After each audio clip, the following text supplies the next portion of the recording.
1 Tesalonika 5 ayatnya yang ke-23. Kita baca bersama-sama dalam nama Yesus. 1, 2, 3. Semoga Allah damai sejahtera menguduskan kamu seluruhnya, dan semoga roh, jiwa, dan tubuhmu terpelihara sempurna dengan tak bercacat pada kedatangan Yesus Kristus Tuhan kita. Haleluya. Saudara yang diberkati oleh Tuhan Yesus, firman Tuhan yang kita baca pada pagi hari ini berbicara tentang roh, jiwa, dan tubuh. Saudara,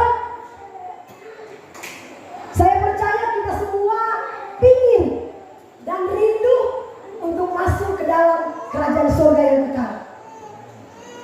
Tetapi saudara, ada syaratnya yang akan membawa saudara dan saya masuk ke dalam kerajaan surga. Bukan supaya kita menjaga supaya tubuh kita ini tetap bersih, tetap indah, tetap awet, tetap seksi, dan lain sebagainya. Tetapi firman Tuhan katakan, ya, semoga kelak kedatangan Tuhan, roh, jiwa, dan tubuh kita terpelihara sempurna di hadapan Allah. Seringkali hidup kita lebih gampang untuk menjaga, ya, tubuh kita ketimbang kita menjaga roh dan jiwa kita. Saya kasih contoh, misalnya saudara, ya, karena kita ingin memperlihatkan penampilan yang baik, kita mungkin membeli pakaian yang indah, pakaian yang mahal-mahal, ataupun karena kita ingin mempercantik diri kita ingin beli bedak yang mahal-mahal, kita rela mengeluarkan uang begitu banyak saudara cuma untuk mempercantik diri kita. Ya. Itu memang tidak salah, ya. Tidak salah saudara kalau kita mempercantik diri kita. Tetapi saudara, yang Alkitab katakan di sini, ya, dia katakan begini.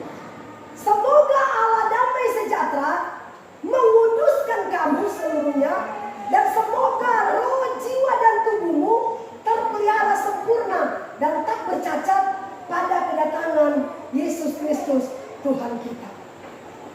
Saudara, sekarang kita masuk pada jiwa. Jiwa ini terdiri dari pikiran, perasaan, dan kehendak. Itu jiwa, ya. Kalau tubuh ini saudara terdiri dari 5 panca indera: mata, hidung, telinga, lidah, tangan. Itu 5 panca indera. Nah saudara, sekarang saya mau katakan, pintu masuk menuju ke jiwa itu melalui tubuh. Sekali lagi saudara, saya akan bawa kita supaya kita semakin mengerti, ya. Pintu masuk menuju ke jiwa adalah melalui tubuh kita, melalui panca indera kita. Misalnya contoh, mata kita ini kan adalah anggota tubuh, ya kan? Kalau kita salah mempergunakan mata kita, ya, itu bisa merusak jiwa kita. Karena jiwa ini berbicara pikiran, perasaan, dan kehendak. Misalnya saudara, mata kita anggota tubuh. Kalau kita menggunakan mata kita untuk melihat hal-hal yang jorok, misalnya film-film porno, tubuh-tubuh yang seksi, ya, dan lain sebagainya saudara. Ketika kita membuka lebar-lebar mata kita untuk melihat hal-hal yang jorok, itu sudah pasti akan merusak jiwa kita. Karena jiwa ini terdiri dari pikiran, perasaan, kehendak. Misalnya contoh saudara, ya, ketika kita baru selesai menonton film porno, tiba-tiba pikiran kita mulai menghayal. Kita mulai berhalusinasi, ya kan? Ya. Setelah kita mulai berhalusinasi saudara, apalagi kalau kita belum menikah, apalagi kalau kita belum punya istri, saudara, banyak sekali terjadi pemerkosaan di mana-mana. Karena apa? Setelah mereka menonton film porno. Karena kejadian itu di kebun ini berapa tahun yang lalu, ya, pemerkosaannya itu ada di sekolah. Waktu itu sekolah SD ada di atas ini. Bapak itu baru selesai nonton film porno, tiba-tiba anak SD kelas 1 dia ajak pergi ke atas. diperkosa dari atas. Haleluya. Itu salah satu contoh. Saya tidak perlu sebut siapa nama orangnya. Yang pasti saudara yang sudah lama kerja di gedung pasti tahu. Ya. Jadi kenapa saudara? Ya.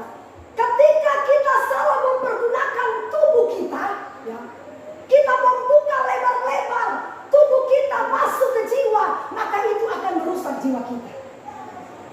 Karena jiwa kita mulai menghayal. Rusaklah jiwa kita. Saudara, kalau jiwa kita ini sudah rusak, maka roh kita juga akan rusak. Coba saudara pikirkan.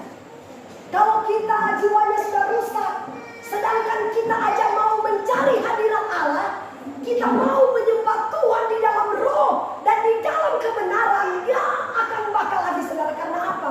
Jiwa kita ini sudah rusak. Jiwa kita ini sudah terganggu. Ya. Karena kita membuka lebar-lebar pintu masuk lewat tubuh. Untuk itu mari Bapak Ibu Saudara, kita harus menfilter ya, apa-apa yang akan masuk ke dalam tubuh kita. Ya. Lebih baik kita menonton contoh. Di YouTube banyak khotbah-khotbah, ya kan? Atau kita membaca Alkitab, artinya kita membuka pintu tubuh kita ini misalnya lewat mata untuk memperlihatkan hal-hal yang baik, supaya jiwa kita juga baik, ya, supaya roh kita juga baik.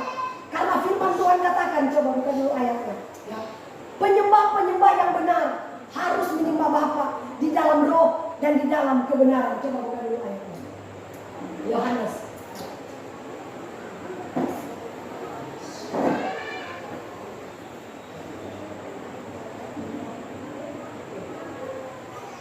Saudara lihat ya. Kita baca sama-sama. Dalam nama Yesus 1, 2, 3. Tetapi saatnya akan datang dan sudah tiba sekarang bahwa penyembah-penyembah benar akan menyembah Bapa dalam roh dan dalam kebenaran. Sebab Bapa mengenali penyembah-penyembah demikian terus.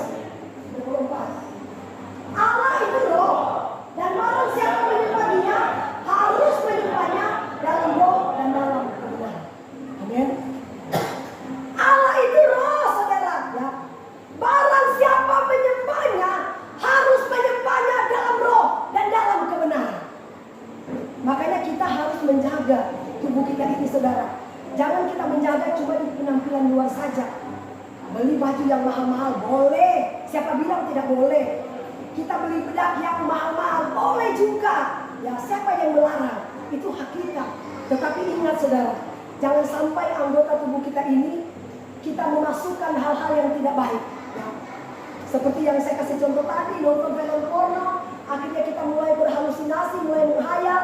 Akhirnya kalau istri jauh dari kita selingkuh atau kita bisa perkosa orang dan anak di bawah umur. Itu biasanya terjadi, saudara. Untuk itu hati-hati supaya kita menjaga panca indera kita ini dengan baik. Ya. Supaya tubuh kita dan roh kita ini terpelihara dengan baik. Saudara, firman Tuhan katakan begini. Tidak tahukah kamu bahwa tubuhmu adalah bait Allah? Roh Allah itu diam di dalam kamu. Barang siapa membinasakan bait Allah, aku akan binasakan dia. Maaf ya buat bapak-bapak. Coba saudara, saya kasih contoh. Siapa di sini bapak-bapak yang suka merokok? Jujur, itu bagus Pak. Haleluya, nilai plus dari Tuhan. Saudara, saya kasih tahu ya. Firman Tuhan dia katakan begini ya. Tidak tahukah kamu bahwa tubuh kita, coba tampilkan dulu ayatnya. Saudara lihat ya.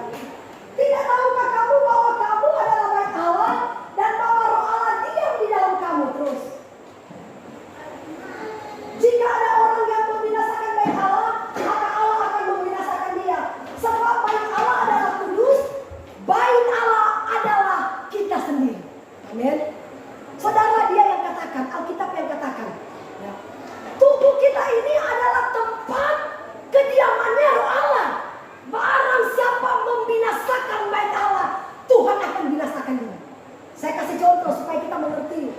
Misalnya, kita semua ini ada dalam gereja, ya kan? Tiba-tiba saya bakar api di sini, saya bikin asap. Kira-kira Bapak Ibu Saudara tahan nggak? Betah nggak? Ya nanti kira-kira betah nggak? Tidak betah.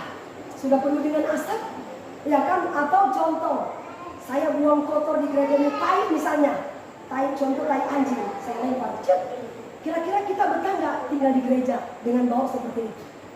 Tidak betah, ya. Demikian juga Roh Allah. Dia katakan begini, saudara, ya.